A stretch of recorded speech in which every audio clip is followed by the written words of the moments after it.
আসসালামু আলাইকুম। প্রিয় দর্শক, আপনারা শুরুতেই দেখতে পাচ্ছেন যে আমার পাশে কে বসে আছেন।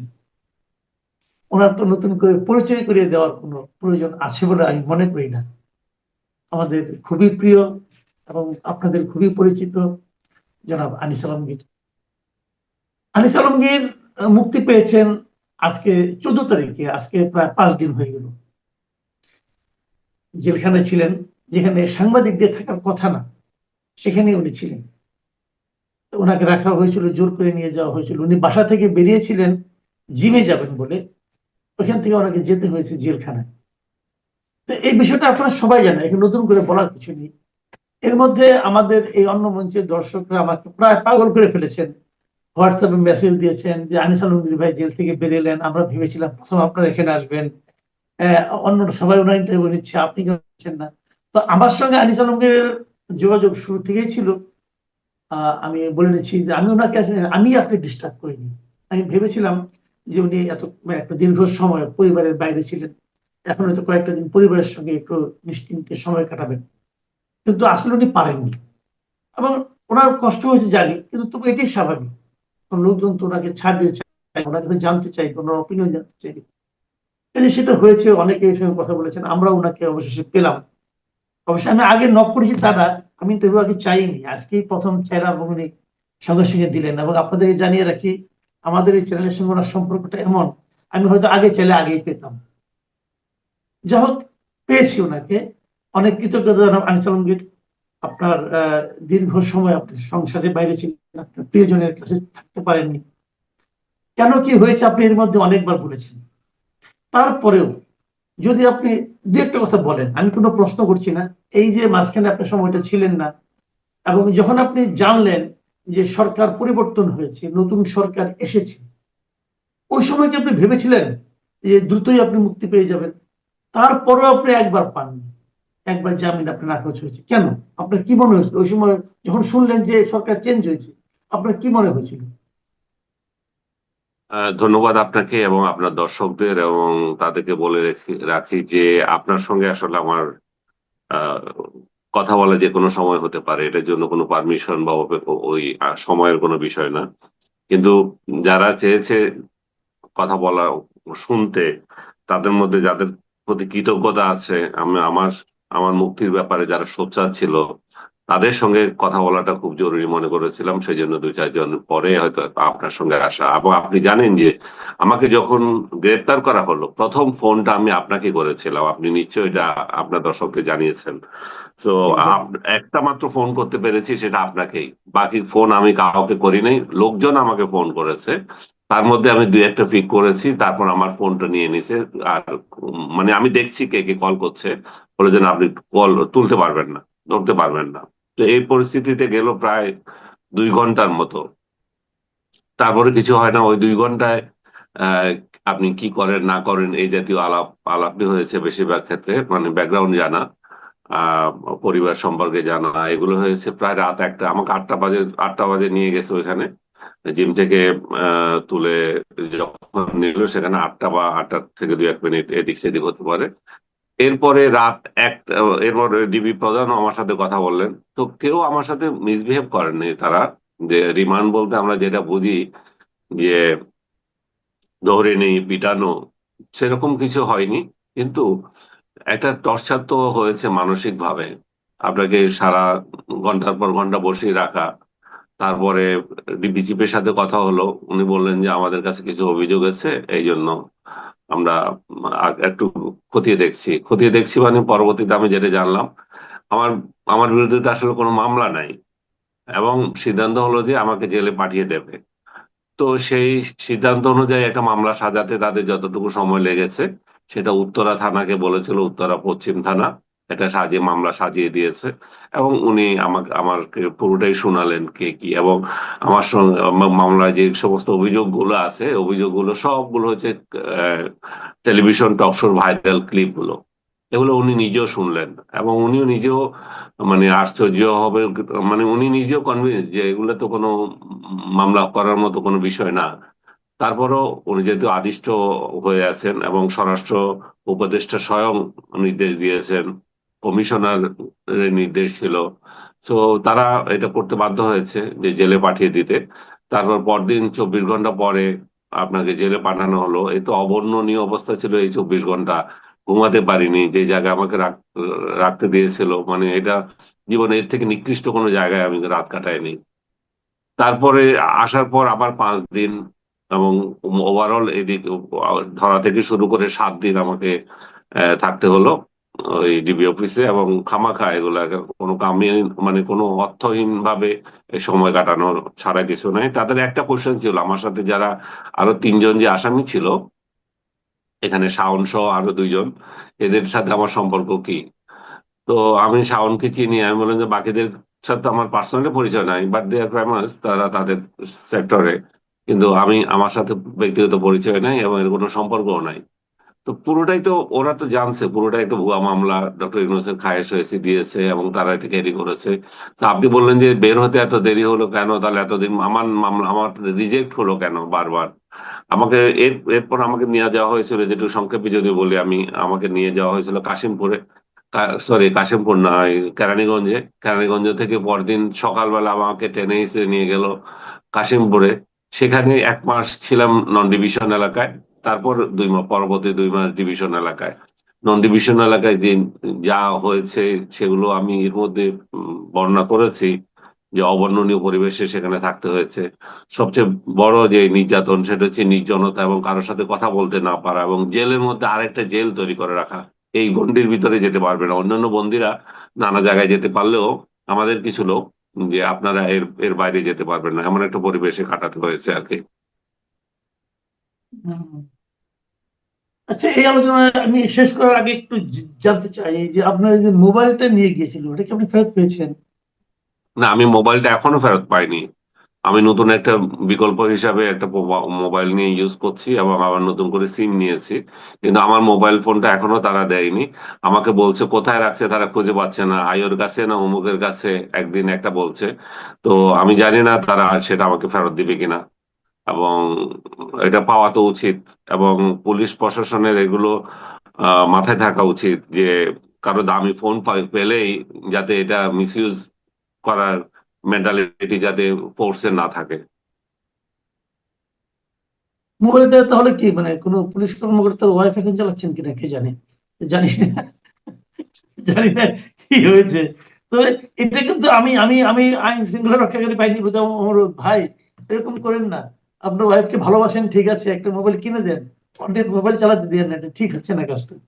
কারণ আপনাকে তারা নিয়ে গেছে, যখন থেকে আপনি জামিন পাবেন এটা তো পুলিশের দায়িত্ব আপনার জিনিসপত্রগুলো আপনাকে ফেরত দেওয়া, তাই না? আর আপনার একটা সেটাই প্যান্ট, তো। হয়তো দামি প্যান্ট, ব্র্যান্ডেড একটা প্যান্ট আছে, ওটা নিয়ে তারা পড়া শুরু করে দিল, এটা তো ঠিক না। আমার ওখানে অনেক পার্সোনাল ইনফরমেশন আছে, তারপর স্বাভাবিক। আমার আমার তো নানা তথ্য থাকে, ছবি থাকে, এগুলো এগুলো তো আমি হারা হয়ে যাব, তাই না? আর এগুলো তো আপনার পার্সোনাল ম্যাটার না, এটা তো কারো দেখাও ঠিক না, নেওয়াও ঠিক না। আচ্ছা, আমি যে যে না প্রশ্নটা আপনার না, করেছিলাম, দেখা আমার দেখুক গিয়া, দেখলে আমার কিছু আসে যায় না, এমন কিছু নাই যে সে দেখানোর, কিন্তু আমার স্মৃতি তো এগুলো, আমার ছবি তুলছি, এটা অমুক আপনার করছি স্মৃতি তমুক থাকে। করছি, হুম, ভিডিও আছে, আমার 2-3 বছরের পুরনো জিনিসপত্র আছে। হুম, হুম, হুম। আচ্ছা, আরেকটা কথা আমি যেটা বলছিলাম আপনাকে, যে যেদিন আপনি শুনলেন যে সরকার পরিবর্তন হয়ে গিয়েছে, নতুন একটা ডেমোক্রেটিক গভর্নমেন্ট এসেছে, পলিটিক্যাল গভর্নমেন্ট, আপনি কি আশা করেছিলেন যে তারপরেও আপনাকে 1 মাস থাকতে হবে জেলে? না, এটা আমি আশা করিনি। ইনফ্যাক্ট হোল জেল ওয়েট করছিল 12ই ফেব্রুয়ারির জন্য, যে বারোই হুম, ফেব্রুয়ারি একটা ইলেকশন হবে, ইলেকশনের মধ্য দিয়ে একটা নতুন একটা সরকার আসবে।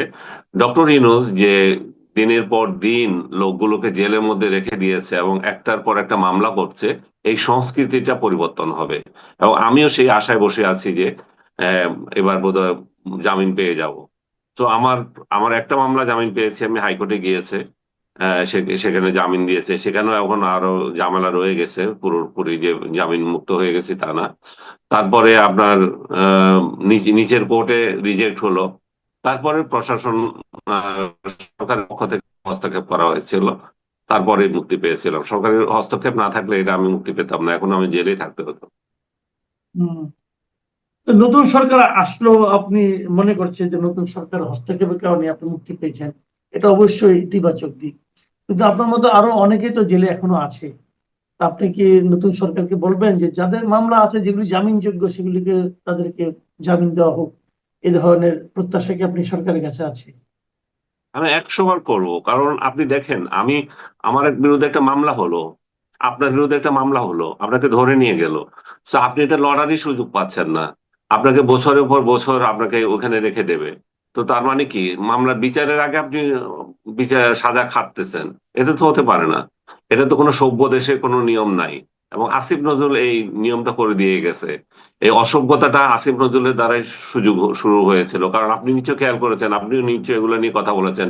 যখন জামিন হচ্ছিল সে আদালতকে তিরস্কার করছিল, কিভাবে জামিন হয়ে যায় মানুষের, আমরা ধরি আর এরা জামিন হয়ে যাচ্ছে। তো তাহলে আদালতকে কি দরকার? জামিন যে হয়ে যাচ্ছে, আদালতে দেখছে ভুয়া মামলা। একজন শহীদের প্রেক্ষিতে আপনি, একজন শহীদ হয়েছে, উনি মামলা করেছে আরেকজন ভুয়া একজনে, এবং 600 থেকে 700 1000 পর্যন্ত আপনি ইয়ে রেখেছেন, আসামি রেখে দিয়েছেন, এবং এগুলো জেলে পৌঁছতেছে। তো আদালত কি অন্ধ? তারা কি দেখছে না যে ভুয়া মামলাগুলো? এবং আমি আমি এখানে দেখছি অনেকে কমেন্ট করে যে আপনি আওয়ামী লীগের আমলেও তো এটা হয়েছিল। ভাই, আওয়ামী লীগ আমলে হয়েছে তাই বলে তো এখন হবে তা তো দরকার নাই। এবং আওয়ামী লীগ আমলেও যা হয়েছে সেটা তো এরকম তো হয়নি, ধরেছে ছেড়ে দিয়েছে। আওয়ামী লীগ বিশেষ বিশেষ উপলক্ষে ধরেছিল, ইলেকশন এবং অন্যান্য বিষয়গুলো নিয়ে ওরা সামনে দেখতাম গ্রেফতার করা হতো, তারপর এটার পরে ছেড়ে দিয়েছে। এবং মির্জা ফখরুল থেকে শুরু করে আপনার সিনিয়র ওসব তাকেই তো গ্রেফতার করেছে, নির্যাতন করেছে। এবং একদিনের জন্য নিয়ে গেল, সেটা নির্যাতন। আওয়ামী লীগ সেই নির্যাতন করেছে এবং সেটা অস্বীকার কেউ করতে পারবে না। কিন্তু এটাও ঠিক ছিল যে সেখান থেকে জামিন পেয়েছে। এখন তাকে জামিনই পাচ্ছে না। তো জামিন যে পাচ্ছে, জামিন তো অধিকার। আমার বিরুদ্ধে আপনি একটা অভিযোগ করেছেন, আমি চোর ডাকাত যা কিছু হই, সেটা আমাকে আদালতে লড়তে দেন। জামিন তো আমার অধিকার, আপনি তো জামিন তো আমাকে দেবেন। আমি তো এমন দুর্দোষ কিলার, সিরিয়াল কিলার না যে আমি পেলে রাষ্ট্রের ক্ষতি হয়ে যাবে কিংবা আমি পালিয়ে যাচ্ছি। তো এরকম হাজার হাজার মানুষ পড়ে আছে যে জেলখানায় ইয়ে করতেছে, তারা শুধু আল্লাহ আল্লাহ করতেছে, যে আল্লাহ ছাড়া তাদের কাছে এখন কেউ নাই। এর আগে তারা আল্লাহ আল্লাহ করেছিল যে আল্লাহ, 12 তারিখে নির্বাচনটা হোক, সংস্কৃতিটা চেঞ্জ হবে। এখন সেটাতেও হতাশ হচ্ছে। তবে একেবারেই যে জামিন হচ্ছে না তা বলবো না, অনেকেই জামিন পাচ্ছেও। কিন্তু বেশিরভাগ ক্ষেত্রে পলিটিক্যাল কালার দেওয়া লোকগুলোকে একটার পর একটা মামলা দিয়ে দেওয়া হচ্ছে। এখনো সেটা হচ্ছে, অজ্ঞাতনামা মামলা পাঠাচ্ছে। এবং আমি মনে করি যে এটাতে সরকারের যে ইচ্ছা তা না, এটা হচ্ছে যেই যেই রাষ্ট্রযন্ত্র যেভাবে চলে এবং ঘুষ বাণিজ্য যেভাবে চলে, সেটারই কন্টিনিউশন আছে। সেটা স্বরাষ্ট্রমন্ত্রী এবং আইনমন্ত্রী যদি পদক্ষেপ না নেন, এটা হবে না।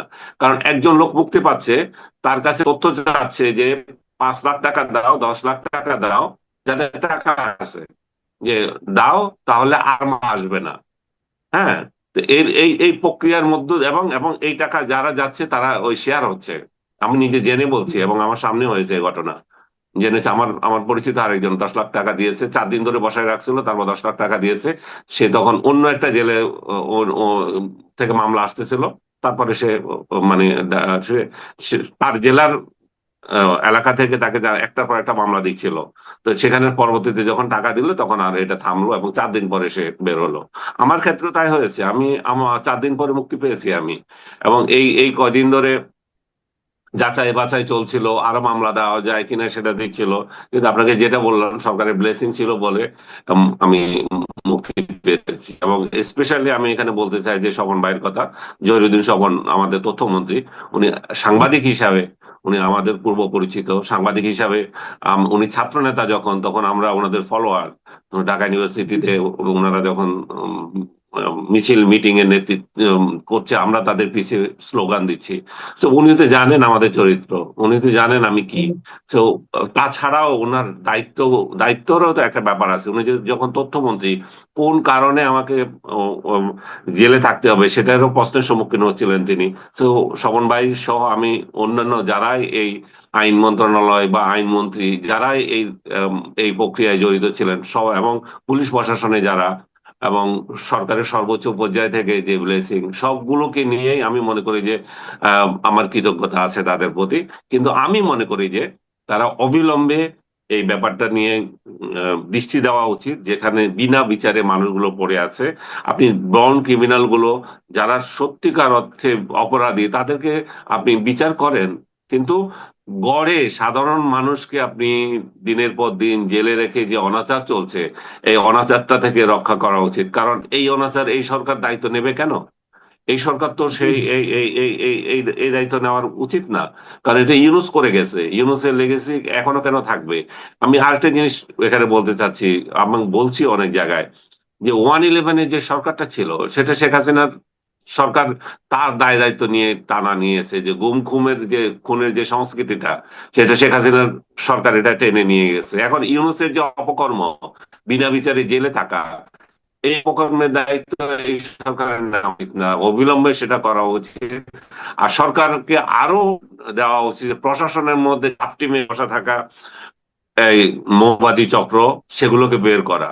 এবং আপনার মাধ্যমে আমি এটাও বিএনপি কে এটাও বলতে চাই যে বিএনপির যদি সাকসেসফুল সরকার যদি হতে চায় আগামী 5 বছরে, তাহলে তাদের প্রধান যে দায়িত্ব পড়ে যায় সেটা হচ্ছে গুপ্ত জামাতিগুলো তাদের দল থেকে বের করা। জামাত যা আওয়ামী লীগের সঙ্গে গুপ্ত রাজনীতি করেছে, বিএনপির এটা খেয়াল রাখা উচিত যে এখানেও গুপ্ত রাজনীতি চলছে, এখানেও গুপ্ত জি গুপ্ত লোক বিএনপির বলে পরিচয় দিয়ে রয়ে গেছে। বিশেষ করে আমি যেটা দেখি আমাদের সংবাদপত্র জগতেও আছে, সংবাদপত্র জগতে সে কি জামাতই করে, জামাত কিন্তু বিএনপি রূপ দিয়ে এখানে আছে, এবং এমন ভাব দেখাচ্ছে যে এই সরকারের তারা খুবই আপনজন। তো সরকার, আমি জানি সরকার এটা ভালো করে খেয়াল করবেন যে কে আসলে তার জন্য কিন্তু একটা বিরাট একটা হুমকি। তার দলের মধ্যে গুপ্ত রাজনীতি যারা করছে তাদেরকে চিহ্নিত করা, এবং রিয়েল বিএনপি যারা যারা ভূমিপুত্র, যারা এই দলটির জন্য জন্ম থেকে পরিশ্রম করছে, তাদেরকে মূল্যায়ন করা। আচ্ছা, একটা জিনিস, আপনার মুক্তির পর আমি দেখলাম যে একাধিক মিডিয়াতে আপনার একটা বক্তব্য প্রচারিত হয়েছে। এটা হলো যে আপনি বলেছেন যে 1000 বছরে ইউনূসের মতো এরকম মানে অযোগ্য অথর্ব শাসক আর আসেনি। এটা কি না, আপনাকে বাটপার জেলে আসেনি। নেওয়ার কারণে মানে আমি বলছি যে আপনার এই মন্তব্যটা কি আপনার আপনাকে জেলে নেওয়ার কারণে আপনার ব্যক্তিগত কোনো রোষ ওনার উপর আছে এই জন্য করেছেন, নাকি আপনি সার্বিক অর্থেই বলেছেন? জেলে না গেলেও কি আপনি একই কথা বলতেন? সার্বিক অর্থে আমি আমি নিজে তো ক্ষুব্ধই, প্লাস সার্বিক অর্থে দেখেন না, আমি বহুবার বলেছি, আপনি সহ আমরা ওদেরকে সমর্থন করেছি। 6 মাস তো আমি কথাই বলিনি। আমি জীবনে ভুল করে যদি কিছু করে থাকি একটা বড়, সেটা হচ্ছে ইউনুসকে 6 মাস সাপোর্ট করা। তার সরকারকে 6 মাস সাপোর্ট করেছি, তার ভালো কাজের প্রশংসা করেছি, এবং আল্লাহ আল্লাহ করেছি যে একটা ইলেকশন দিক, সে শুধু ইলেকশন দিয়ে বিদায় নিক। কিন্তু সে ডে ওয়ান থেকে এই এই যে মব সংস্কৃতি যেটা চালু করেছে, যে অরাজকতা যে মধ্যে তৈরি করেছে, এই দেশের মধ্যে হিংসা মারামারি, একে অন্যকে যে বিভক্তি তৈরি করেছে, 71-কে যে বিতর্কিত করেছে, এবং 24-কে দিয়ে 71-কে মুছে দেওয়ার যে প্রচেষ্টা চালিয়েছে প্রত্যেকটা সেক্টর, এবং মব বাবা হিসাবে সে যে আবির্ভূত হয়েছে, এই সব কিছু যদি আপনি খেয়াল করে দেখেন, এই এর থেকে বড় বাটপার এই দেশে আর জন্ম নেয় নাই, এর থেকে বড় বেহায়াও জন্ম নেয় নেই। চিন্তা করে দেখেন, সে প্রত্যেকটা নিজে লাভবান হওয়ার জন্য সব সেক্টরে আপনার কাজ করে গেছে, এমন বাণিজ্য করে গেছে, তার নিজের লোকদেরকে দিয়েছে, সে নিজে নিজে খেয়েছে, এবং আমার বিরুদ্ধে মামলা করেছে। আরেকটা মামলা তো আপনি জানেন যে দুদক দিয়ে একটা করেছে, আমি জি ট্যাক্স ফাইল ফাইল করতে দেরি হয়েছে, সেটাকে বিরাট আকারে বানিয়ে দিয়েছে যে এটা বিদেশি টাকা টুকা অমুক কিছু একটা, মানি লন্ডারিং অমুক। আমার ভাই, আমি 17 বছর শেখ হাসিনার আমলে 3 বছর চাকরি করেছি মাত্র। আমি বেকারের পর বেকার, আপনি তো জানেন সেটা।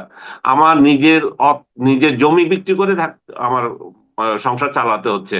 সেই অবস্থায় কোন শখে একজনের ঢাকা শহরের একটা আকর্ষণীয় জায়গা, হ্যাঁ, সেই জায়গার জমি আমি বিক্রি করে দিয়েছি, বিকজ আমার সংসার চালতে হবে, আমি কারো কাছে হাত পাততে পারবো না। আমি দলীয় দালাল হই নাই বলে আমি চাকরি পাই নাই, আবার দলীয় দালাল হয়ে কারো মুখাপেক্ষি হওয়ার আমার প্রয়োজন নাই। আমার সম্পদ আছে, আমার বাপের পয়সা আছে, আমার আমি আমি আমার মতো চলতে চেয়েছি, এবং সেই টাকাকে বানিয়ে দিয়েছে অন্যের টাকা, এবং আমাকে দুদক দিয়ে হয়রানির চেষ্টা করেছে। এইখানে বলছে যে সে কত বড় বেহায়া, সে 666 কোটি টাকা জনগণের টাকা, এই জনগণের টাকা সে নিজের নিজের কর নিজে মাফ করে দিয়েছে। নিজের নিজের যা ইচ্ছা তা করে, নিজের যা ইচ্ছা তা করেছে, নিজে নিজেকে নিজেকে নিজে সে পুরস্কৃত করছে, এটা দিচ্ছে ওইটা দিচ্ছে এটা দিচ্ছে, সর্বশেষ বেহায়াপনার শেষটা দেখিয়েছে, নিজেকে নিজে ভিআইপি ডিক্লেয়ার করে এসএসএফ নিয়োগ দিয়েছে। এর থেকে বেহায়া, এর থেকে বিশ্ব বেহায়া, এর থেকে বিশ্ব বাটপার বাংলাদেশ আপনি কিভাবে আপনি আপনি দেখেন গত 1000 বছরে বাংলায় আসছে কিনা, অথচ আমরা জি। তাকে ধরে নিয়েছি যে নোবেল লরিয়েট কি জানি এই দেশের। এবং এখন অনেকের হয় কি, আমার আসলে একটা দোষ আছে, আমি আসলে অনেক আগে থেকে বুঝি যে, আগে থেকে বলি এটা এটা আমি আজকে যা বলছি সেটা 2 বছর পরে গর্দভরা বুঝবে, বলছে হ্যাঁ, গর্দভরা বুঝবে সেটা 2 বছর পরে। তখন বলো যে আরে ও তো ঠিক ছিল। আমার সারা জীবনে এটা হয়েছে, আমি যখন যেটা বলি তখন আমার প্রতিপক্ষ একদম দাঁড়ায়, তারপরে 2 বছর পরে বলে যে আনিস ভাই তো ঠিক বলছিল। এই গদ্দপ গুলোই একদিন বলবো যে ইউনূস এই দেশটা কি নষ্ট করে দিয়ে গেছে, কতটা আচ্ছা আপনি পিছিয়ে ফেলেছে আমাদের ইন্টারন্যাশনাল থেকে শুরু করে দেশের মধ্যে। বিদেশে বাংলাদেশ আজকে মুখ খুলতে পারে না, বাংলাদেশের মুখ উজ্জ্বল নাই আর আগের মতো, এই বাটপারটাকে আমরা এই পদে বসানোর পরে। আচ্ছা, আমি একদম শেষ প্রশ্ন করবো এখন আপনাকে। একটু ব্যক্তিগত মনে হতে পারে। আপনি এই জেলে যাওয়ার পর অনেকেই নানাভাবে নানা রকম কথাবার্তা বলেছেন। যে যেদিন হাদি মারা গেল সেদিন আপনি ফেসবুকে একটা পোস্ট দিয়েছিলেন। আপনি সবসময় খাওয়ার পোস্ট দেন। আপনার সঙ্গে নিজেও আমি হুম যখন খেতে গিয়েছি ওটাও আপনি ছবি তুলে দিয়েছেন পোস্ট। এটা খাওয়ার পোস্ট, এটা অনেকের থাকে একটা মানে শখ, খাওয়ার পোস্ট দেন আপনি। তো ওই হুম দিন আপনি নিহারি খাচ্ছিলেন সম্ভবত, যেটা নিয়ে অনেক হইচই হয়েছে যে হাদি মারা গেল উনি নিহারি খাচ্ছেন। And ওইটা আপনি হুম ওই কারণে করেছেন না করেননি এটা বলার আপনি সুযোগ হয়তো পান নাই, তারপর তো আপনি জেলে হুম গেলেন। আপনি রিসেন্ট আরেকটা পোস্ট দিয়েছেন যে আপনি ইফতারি হুম করতে গিয়েছেন, ইফতারির সঙ্গে আপনার অনেক সঙ্গে আত্মীয় স্বজন আপনার পরিবারের লোকজন ছিল, সেখানেও হুম। যিনি সার্ভ করেছেন উনি আপনাকে এক্সট্রা একটা নেহারি তিনি আপনার সামনে দিয়েছে। ওই আচ্ছা, ছবিটা আমি আমি দেখেছি আমি একদম বুঝেছি আপনি একদম। যা বলতেছেন। হ্যাঁ, তো না, আপনি আপনি দেখেন, প্রথমত হচ্ছে যে নেহারি, এই যে নেহারি, আপনি আপনি জানেন, আপনি নিজে বলছেন যে আমি প্রতিদিন আমার ইয়ে দিই, আমি আমার আমার আমাকে যারা ফলো করে তারা সেখানে দেখবে যে ডিজিটাল ডায়েরি বলে আমার একটা কলাম যায়, সেখানে আমি রাইট। ডেইলি যা কি করি আমি ডিজিটালি আমার ডায়েরিটা রেখে দিই। অনেকে এখন হয়তো লেখে, এখন ওই লেখা তো আর এই দিন নাই আর। আমি আমার ডায়েরিটা ডিজিটালি করছি, এবং সেটা গত 3-4 বছর ধরে। তো এখানে প্রত্যেকদিন আমি কি খাই সেই ছবি যায়, আমি ব্যায়াম করছি, আমি অন্য কিছু করছি সেটাই যাচ্ছে, তারই অংশ হিসাবে এটা গিয়েছে। যদি এমন হতো যে আনিস আলমগীর জীবনে এই প্রথম নিহারি খাচ্ছে বা জীবনে প্রথম একটা পোস্ট দিয়েছে খাওয়া নিয়ে, তাহলে যদি কেউ সমালোচনা করতে হতে পারতো। তো সেদিন সেদিন নেহারি ছিল, তো নেহারিটা গেছে, এইটা নেহারি খাচ্ছে কেন? এটা হচ্ছে যে ছোট লোক মেন্টালিটির মধ্য দিয়ে যায়। আপনার ভালো কিছু দেখলে আপনি কোনো একটা ভালো খাচ্ছেন, ভালো হোটেলে যাচ্ছেন, এই আনিস আলমগীর এই এত ভালো ভালো হোটেলে খায় কি করে? তোর বাপের পয়সায় খায় না, আমার বাপের পয়সায় খায়, আল্লাহ আমাকে যেটা দিয়েছে সেটাই খায়, এবং তুই দেখতে পাচ্ছিস যে জমি বিক্রি করে খাচ্ছি। তাহলে এই এই যে জায়গাটা, এই জায়গাটা তো জলে অনেকের, বিশেষ করে আমাদের কমিউনিটির লোকের তো জলে, যে ও এত ভালো চলে কেন, ও সুন্দর কেন, ওরে এত লোকে পছন্দ করে কেন। এই যে যন্ত্রণা, এই যন্ত্রণা থেকে আমি মুক্ত পাবো না। এবং কার কিছু না পারলেও চরিত্র হনন করার জন্য একটা বলে দিল, সে তো অমুক, সে তো তমুক, সে ওর সাথে তার সম্পর্ক, মানে সেক্সুয়াল স্ক্যান্ডাল একটা দিয়ে দিল। এটা তো খুব সহজ একটা দেওয়া, এই যে চলে আসছে। আপনি চিন্তা করে দেখেন, হাদি একটা, যার সাথে আমার কোনো সম্পর্ক নাই, যার রাজনীতি থেকেও আমি 1000 মাইল দূরে, তো সে সে যদি মারা যায় বা তাকে গুলি করে, আমার কেন খুশি হব? কারণ আমি তো নিজেই ইনক্লুসিভ সোসাইটি চাই। হাদির বিরুদ্ধে আমি কি কোনোদিন যদি লিখতাম, এই হাদি তুমি যে এত নোংরা নোংরা স্লোগান দাও, এই দাও সেই দাও, আপনি বা আদার্স কেউ কি কোনোদিন দেখেছে এটা নিয়ে আমি একটা শব্দ বলেছি? হাদি আমার কাছে নোবডি। তাকে নিয়ে আমি তাকে গুলিবিদ্ধ হওয়ার পর কেন আমি তাকে নিয়ে এই রঙ্গ করব? কারণ আমি গুলিবিদ্ধ হওয়ার শোনার সঙ্গে সঙ্গে আমি 1 ঘন্টার মধ্যে আমি তার সুস্থতা কামনা করে স্ট্যাটাস দিয়েছি। হ্যাঁ, জি জি। কিন্তু তারা এটা দেখেনি, যারা এটা প্রচার করছে যে আদির ই গুলিবিদ্ধ হওয়াতে আমি ইয়ে খাচ্ছি, নেহারি খাচ্ছি, তারা কিন্তু ওটা দেখে নাই এবং ওটা বলে না। কারণ এই তাদের মিথ্যাচারের ভান্ডার, মিথ্যা ঝুলিটাই হয়ে যাবে।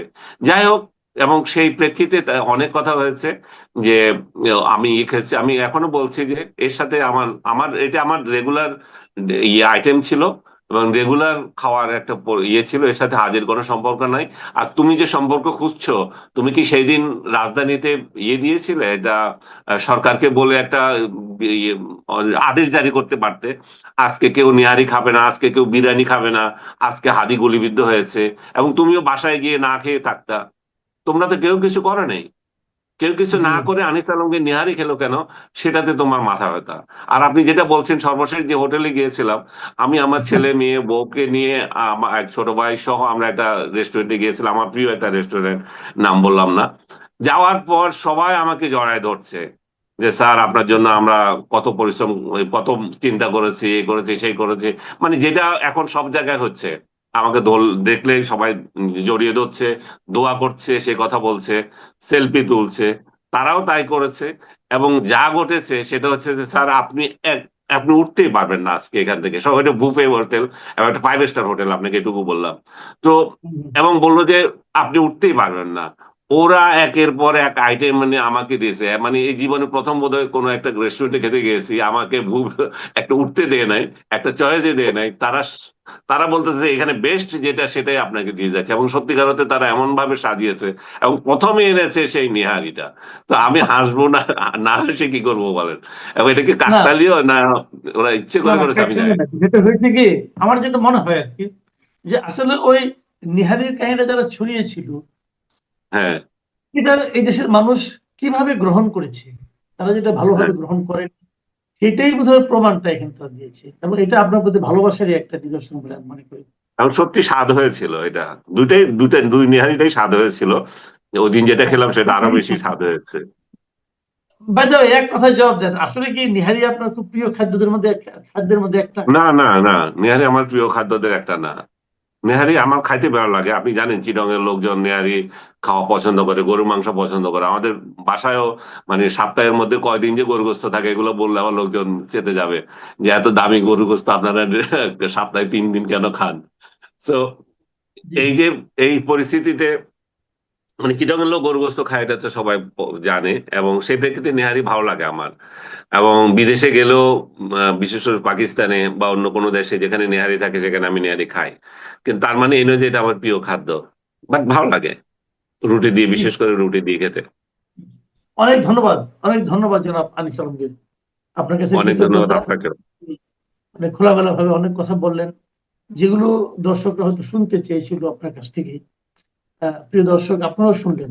আজকে কিন্তু আমরা বর্তমান সরকার কেমন চলছে, কেমন চালাচ্ছে, এগুলো নিয়ে কোনো আলাপ করিনি।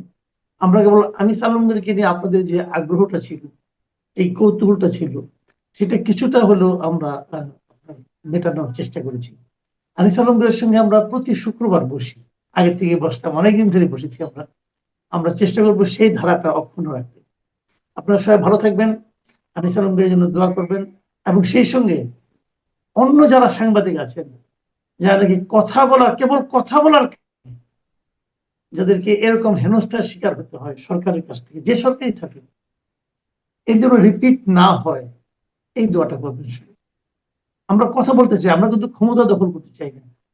আমরা কিন্তু বলিনি ইউনুসের চেয়ারটা আমার থাকবে। আমরা কেবল বলেছি যে আমরা ইউনুসকে জানাতে চাই যে আপনি যে চেয়ারটায় বসেছেন, এই চেয়ারে কিছু দায়িত্ব আছে, সেই দায়িত্ব আপনার পালন করুন। এই প্রশ্ন করা যদি অপরাধ হয়, তাহলে এই অপরাধ আমার ধারণা আনিস আলমগীর আবার করবেন, আমরাও করব। কাজে যারা সেই গুরুত্বপূর্ণ চেয়ারে বসে আছেন, আমরা তাদের কাছ থেকে সচেতন চিন্তাটা আশা করছি যেন আপনাদের ব্যাপারে আমাদের বলতে না হয়। সবাই ভালো থাকবেন। আনিস আলমগীর, আপনাকে আবারও ধন্যবাদ এবং কৃতজ্ঞতা। এখন এ পর্যন্ত, আল্লাহ হাফেজ। হ্যাঁ, আপনাকে ধন্যবাদ। জি ভাই। আনিস ভাই, এর মধ্যে তো আমাদের আপনার সঙ্গে সর্বশেষ যখন আমাদের এই অনুষ্ঠানে দেখা হয়েছিল, তখনও কিন্তু অন্তর্বর্তীকালীন সরকার ছিল। এর মধ্যে 1 মাস পার হয়ে গেছে। এই অন্তর্বর্তীকালীন সরকারেরও আমার মনে হয় যে ঠিক 1 মাস হয়ে গেল, শপথ গ্রহণের পর 1 মাসে পর আরো একদিন হলো। তো এই 1 মাসে অবশ্যই কিছু মূল্যায়ন করা যায় না, এবং এটা উচিত না। আমরা সেই মূল্যায়নটা করছিও না। আমি আজ বলতে চাচ্ছি যে নমুনা কেমন দেখছেন? ধন্যবাদ আপনাকে। আপনি কিন্তু 1 মাস ধরে আমাকে বহুবার ট্রাই করেছেন, ওই অন্তর্বর্তীকালীন সরকার থেকেও আমাকে কানেক্ট করার চেষ্টা করেছেন, কিন্তু আমি সময় দিতে পারিনি আপনাকে। আমি দুঃখিত। যাই হোক, না, 1 মাস তো একটা সরকারের যাত্রা শুরু করেছে, যা জি 1 মাসে আসলে প্রকৃতপক্ষে মূল্যায়ন করা যায় না। তবে জি নির্বাচনের ইশতেহারে যে ধরেন এই যে ফ্যামিলি কার্ড, আপনার খাল খনন, তারপরে ইমাম আহ, আহ, ইমাম ওনাদেরকে পুরোহিতদের যে ভাতা শুরু করেছে, এগুলো কিন্তু আমি মনে করি এটা একটা অ্যাগ্রেসিভ শুরু, আমি বলবো। তবে অনেকেই বলছে, বিশেষ করে আপনার বন্ধু ফ্রান্সের, উনি বলতেছে যে এইটা সংবিধান অনুযায়ী এটার অনুমোদন নাই, প্রজেক্ট এটার অনুমোদন করতে হতো। এটা কিন্তু আমার বক্তব্য, আমি সংবিধান ঘেঁটে দেখলাম, যেহেতু বাজেট এখনো হয় নাই এবং একনেকের বৈঠকও এখনো হওয়া সম্ভব না, এই জন্য কিন্তু এর এর এর আগে এই কাজগুলো যদি বাজেট থাকে, ধরেন সরকার তো চলমান, সেখানে যদি বাজেট থাকে এগুলো করতে পারে। তো সুতরাং আমি বলবো যে তাদের এই শুরুটা ঠিক আছে, শুরুটা খুব দ্রুত।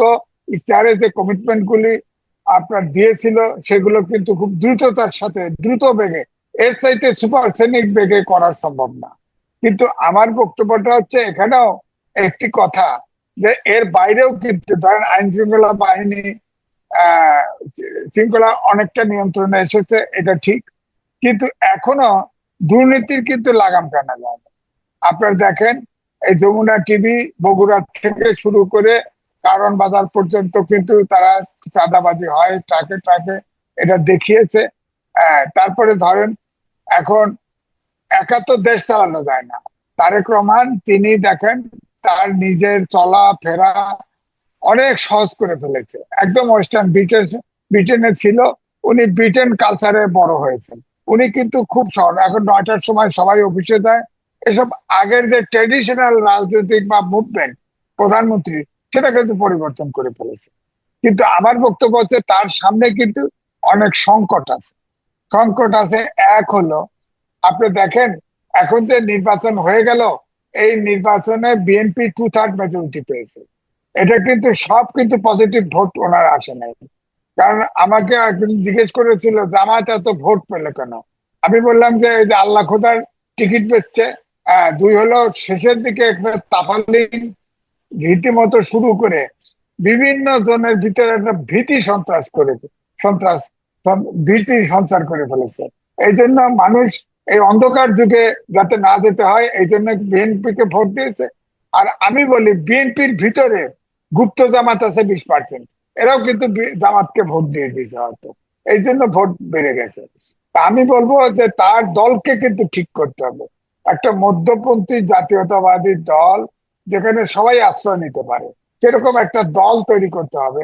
এটা কঠিন কাজ, গুপ্ত জামাত অর্থাৎ ক্লিন মধ্যপন্থী জাতীয়তাবাদী দল করা তার কিন্তু একটা দায়িত্ব। আমি দেখলাম যে ছাত্র দলের যে আপনার কমিটি হবে, সেটাও কিন্তু নির্বাচনের মাধ্যমেই করার চেষ্টা করছে তিনি। কিন্তু অনেকগুলো ধরেন এই যে ভিসি নিয়োগ করেছে, প্রশাসক নিয়োগ করেছে অ্যাডমিনিস্ট্রেশনে, এটার দুটো দিকই আছে। একটা হলো নির্বাচিত সরকার তো নির্বাচন দিবে, এখন নির্বাচনে ইশতেহার বাস্তবায়নের জন্য যে বিদ্যুৎ বেগে চলেছে, তাতে করে আপনার সব জায়গায় তো অন্তর্বর্তীকালে ইউনিট সরকার প্রশাসক বসিয়ে দিয়েছিল, সব জায়গায় তো ইলেকটেড ছিল না। এই মুহূর্তে হঠাৎ করে নির্বাচন করে এতগুলো জায়গায় নির্বাচন করাও সম্ভব না। হয়তো আমি আশা করব যে তারা নির্বাচন দ্রুত দিবে। তবে ভিসি নিয়োগে ধরেন আমাদের সময় যেটা ছিল, আমি তো প্রথম স্বাধীনতার পরের আহ প্রথম ব্যাচ, আমি জাহাঙ্গীরনগর ইউনিভার্সিটির প্রথম ব্যাচ, সেখানে প্রফেসর সায়েন্টিস্ট মফিজউদ্দিন আহমেদ পেয়েছি, ওখানে প্রফেসর জিল্লুর রহমান সিদ্দিকী, সৈয়দ আলী হাসান, ডক্টর কামাল হোসেন, এইটা ডক্টর এনামুল হক, তাদেরকে কিন্তু দূরবীন দিয়ে দেখতে হতো কোন রাজনীতিতে বিশ্বাস করে। কিন্তু যখন ইউনিভার্সিটি চালাতেন, কোন পলিটিক্স কিন্তু তাদেরকে আচ্ছন্ন করতে পারতো না।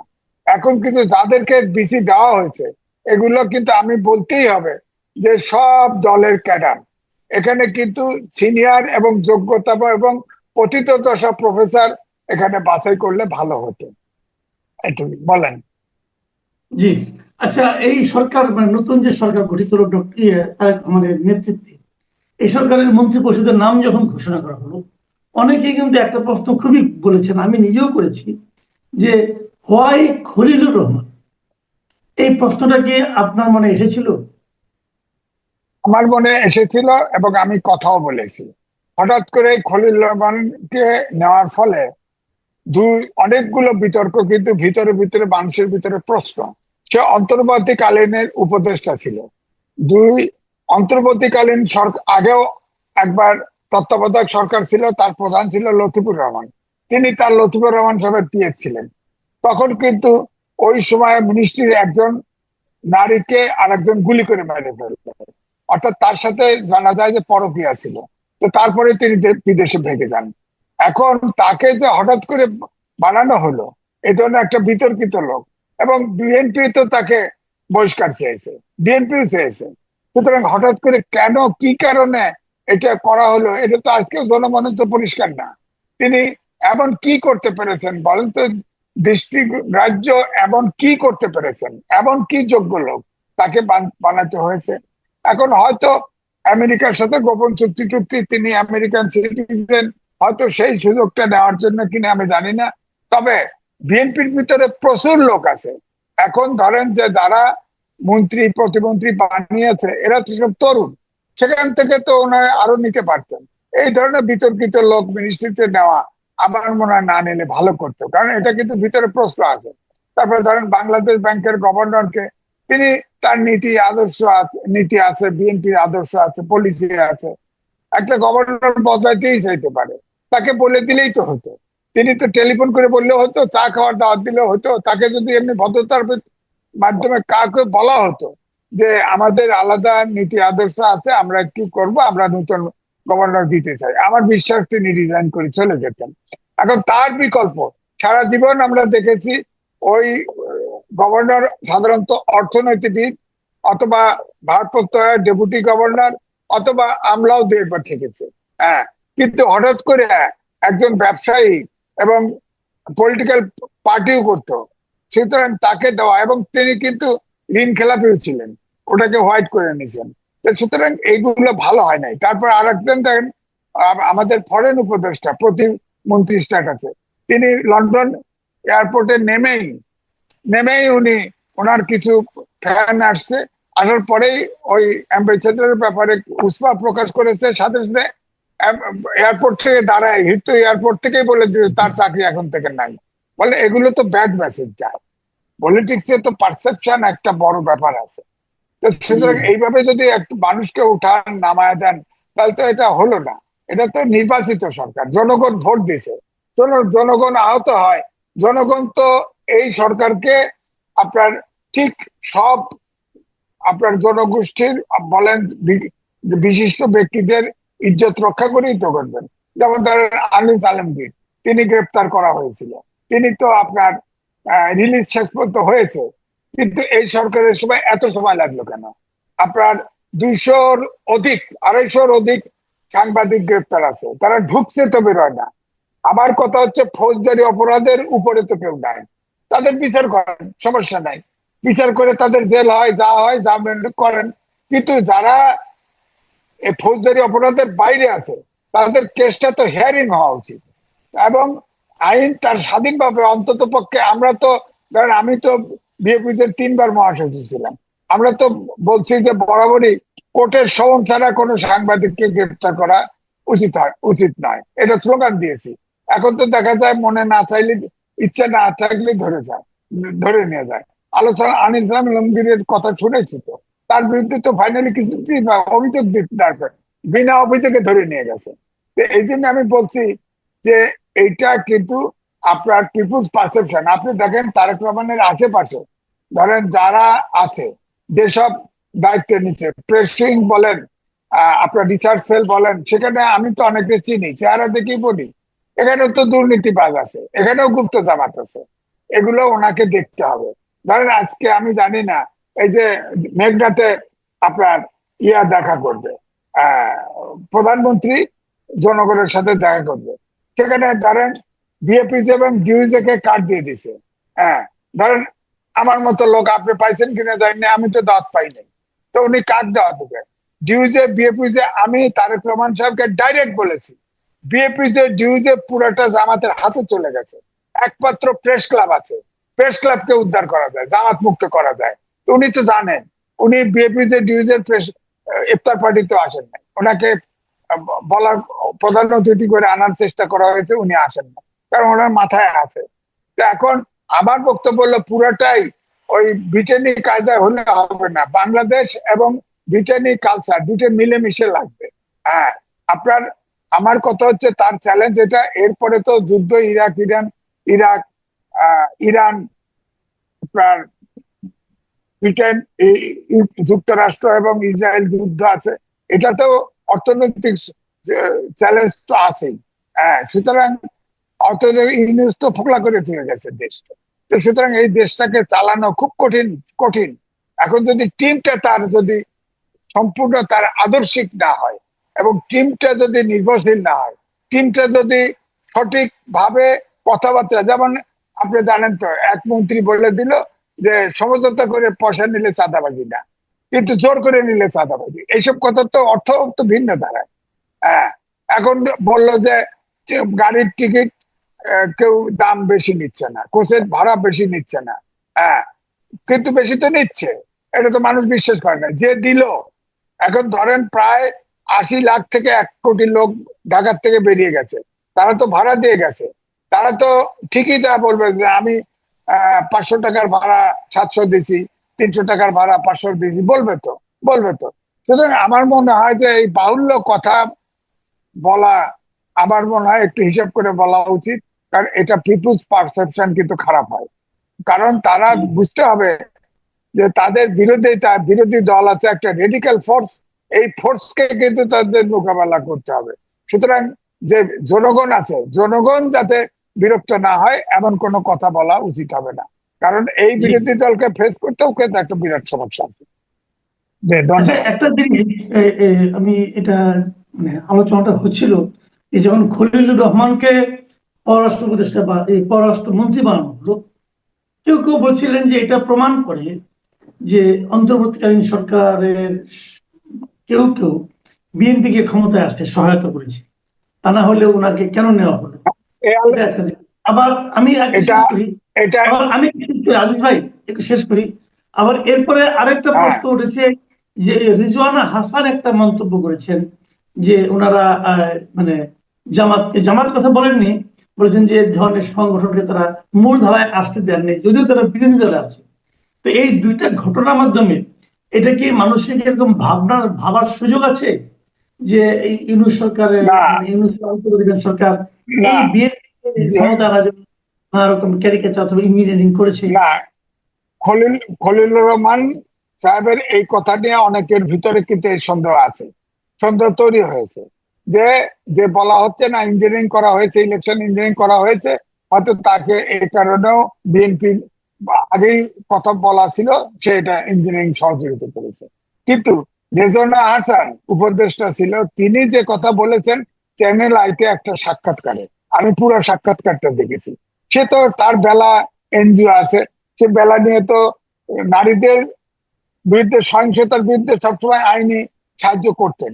সে ওই প্রশ্নটাই করছে যে নারীরা তো নারীদের উপরে সহিংসতা ইত্যাদি, তখন তিনি বলেছেন না যারা উগ্রপন্থা নারীরা সহিংসতা করে তা আগে বলছে মবের ব্যাপারে, তারা বলছে যে আমরা মবকে ট্যাকেল করতে পেরেছি। হ্যাঁ, তো নারীদের উপরে সহিংসতা তখন সে বলেছে যে নারীদের ভিতরে সহিংসতাও আমরা মেইন স্ট্রিম হতে দেয়নি, এইটা বলেছে। তো বলেছে যে যদি বড় দলের সাথে নারীরা থাকে, থাকলে সেই অংশ আমরা উগ্রবাদকে আমরা মেইন স্ট্রিমে আসতে দেই না। কোন সময় জামাতের নাম তো কারোর নাম তো তাকে প্রশ্ন করে, অর্থাৎ সাংবাদিক তাকে প্রশ্ন করছে এমন ভাবে তার উত্তরটা দিতে গিয়ে সরাসরি জামাতের কথা সে বলে নাই, এবং এটা ইন্টারপ্রিট করে বলা হয়েছে যে সে ওই ইয়ের ভিতরে আছে, মানে ইঞ্জিনিয়ারিং এর ভিতরে আছে।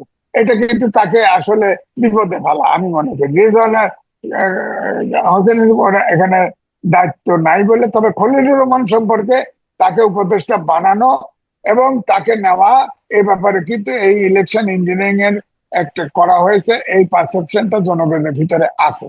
কারণ এই স্লোগানটা দিয়েই যাচ্ছে, যেমন জামাতের লোকজন বলে তো যে তারা পাশ করতো, ইঞ্জিনিয়ারিং করে ফেল করা দেওয়া হয়েছে। এমনও একজনকে বলতে শুনেছি জামাত আগে 11 দল 260টা সিট পেত, তাদেরকে ইঞ্জিনিয়ারিং করে সব ফেল করে দেওয়া হয়েছে। কিন্তু এটা তো উল্টাটাও আছে, জামাতের আমিরই তো শুনলাম যে ফেল করে করে ভাব। হ্যাঁ, তো সুতরাং এটা বিতর্ক থাকবে। এমন দুই পক্ষ থেকে ধরেন অলরেডি মামলা করা হয়েছে, সেখানে টোটাল 14টা আসনের ব্যাপার আছে। এই 14টা আসনেও যদি জামাত জিতে যায় তাতে তো সরকারের হেরফের হয় না। সুতরাং এটা হচ্ছে একটা বিতর্ক এবং আলোচনায় থাকা, আলোচনা তৈরি করে রাখা, এটি আমার কাছে মনে হয়। আমরা একদম শেষ পর্যায়ে চলে এসেছি। আর একটা প্রশ্ন করতে চাই, এটা হলো যে একেবারে সংসদের যাত্রা শুরু একদম প্রথম দিন থেকে আমরা দেখতে পাচ্ছি যে বিরোধী দল নানা ইস্যুতে আন্দোলনের ডাক দিয়েছে, তারা আন্দোলন করবে, বাইরে আন্দোলন করবে, এবং সর্বশেষ এই যে সংবিধান সংস্কার পরিষদের শপথ নেওয়া না নেওয়া, সংবিধান সংস্কার পরিষদকে বসতে দেওয়া না দেওয়া, অথবা এই যে আপনার জুলাই সনদের বাস্তবায়ন, এগুলো নিয়ে তারা ঈদের পর থেকে নাকি মাঠেও নামবে। আপনি এই আন্দোলনের ভবিষ্যৎ কেমন দেখছেন? দেখেন, আমি এটা লম্বা আলোচনা আমি লম্বা করতে চাই না। দেখেন, এখন এই আদেশ, প্রেসিডেন্টের আদেশ দিয়ে হানা ভোট জারি করেছিল, জুলাই সনদ, যেটা জুলাই সনদের মূল বইটা আমার কাছে আছে। সেখানে কেন এই আলী রিয়াজ আউলাবাদা এক দিছে, যেখানে নোট অফ ডিসেন্ট দিছে, ওখানে নোট লেখছে যে যারা নোট অফ দিয়ে দিল, নোট লেখছে যে এটা যদি ইলেকশনে পিপুলস ম্যান্ডেট পায়, জনগণের ম্যান্ডেট পায়, তাহলে তাদের মতো করে করতে হবে। এখন বিএনপি যেসব জায়গায় নোট অফ ডিসেন্ট দিয়েছে সেটা তো এখন বাস্তবায়ন করতে বাধ্য না। এক, দুই, এই সংবিধান আপনার 106 অনুচ্ছেদের রেফারেন্স নিয়ে 138 অনুচ্ছেদ অর্থাৎ সংবিধান সমুন্নত রাখার জন্য ওত নিয়েছে এই প্রেসিডেন্টের কাছে। তো ওত নিতে যাওয়ার সময় সমস্যা ছিল না। এখন তারপরে আমি বলবো যে জুলাই সনদ, তার বিরুদ্ধে রিট আছে। রিটে আমার ধারণা, আমার যতটুকু আমি চেষ্টা করেছি, আইনজীবী না হলেও আমি সংবিধান পড়ার চেষ্টা করেছি, সেখানে আমার ধারণা যে এই রিটে কিন্তু জুলাই যে সনদ সেটা কিন্তু হেরে যাবে, জুলাই জাতীয় সনদ এটা কিন্তু বাতিল হয়ে যাবে। সুতরাং আমি বলবো যে যেহেতু দুই পক্ষই অভ্যুত্থানের শক্তি, সবগুলো দলই সংসদে আছে, অভ্যুত্থানের শক্তি, যেসব জায়গায় আইনে কাভার করা যায় সেই সব জায়গায় আমার মনে হয় আলাপ আলোচনার মাধ্যমে সমাধান করা উচিত। কারণ অভ্যুত্থান তো হয়েছে, প্রায় 1400 শিশু, কিশোর, শ্রমিক, ছাত্র জনতা জীবন দিয়েছে। অভ্যুত্থানে ফ্যাসিবাদের বিলোপ চেয়েছে, অর্থাৎ গণতন্ত্র, আইনের শাসন, সুশাসন আমরা চেয়েছি। এই তিনটা দাঁড় করতে যতটুক জায়গায় আপনার একমত হওয়া যায় সেখানে একমত হওয়া উচিত। যেমন ধরেন 70 অনুচ্ছেদ, সেখানে তো নোট অফ ডিসেন্ট টাইম, সেটা তো সবাই একমত, সেটা তো বাস্তবায়ন করতে পারে। যেমন আপার হাউস, লোয়ার হাউসের ক্ষেত্রে নোট অফ ডিসেন্ট আছে, সেখানে এখন বিএনপি 2/3 মেজরিটি পাইছে। এখন বিএনপি যদি না মানে কিছু করার নাই, অর্থাৎ বিএনপির প্রস্তাব ছিল যতগুলো পার্লামেন্টের সিট সেই অনুপাতে উচ্চ কক্ষে যাবে, আর 11 দলের দাবি ছিল ভোটের অনুপাতে 11 দলে যাবে। এখানে একটা নেগোসিয়েট করা হোক না। তারপরে বিরোধী দলকে আপনার জুলাই সনদে ছিল বিরোধী দলকে আপনার ডেপুটি স্পিকার দেওয়া হবে। তো ডেপুটি স্পিকার তো বিএনপি অফার করেছিল, কিন্তু তারা বলেছে না, জুলাই সনদ এবং সংসদ পরিষদ প্যাকেজ দিলে হতে হবে, তাহলে তারা রাজি, নাহলে রাজি না। এবং তারা স্পিকার দেয় নেই তখন। এই জন্যই বলছি যে, অর্থাৎ এই উদাহরণ দিয়ে বলছি যে বিএনপি তো কিছু ছাড় দিতে চায়, এটা বোঝা যায়। আমার কাছে মনে হয় এটা উভয় পক্ষই আন্তরিকভাবে আলোচনা করে এই আইনের শাসন, সুশাসন, গণতন্ত্রের জন্য যেগুলো বাধা সেগুলো আপনার মনে হয় দূর করার উচিত। এইটাই। জি, অনেক ধন্যবাদ, অনেক ধন্যবাদ জনাব। আমি আছি প্রিয় দর্শক, আপনারা শুনলেন যে এই সরকারের সাফল্য ব্যর্থতা নিয়ে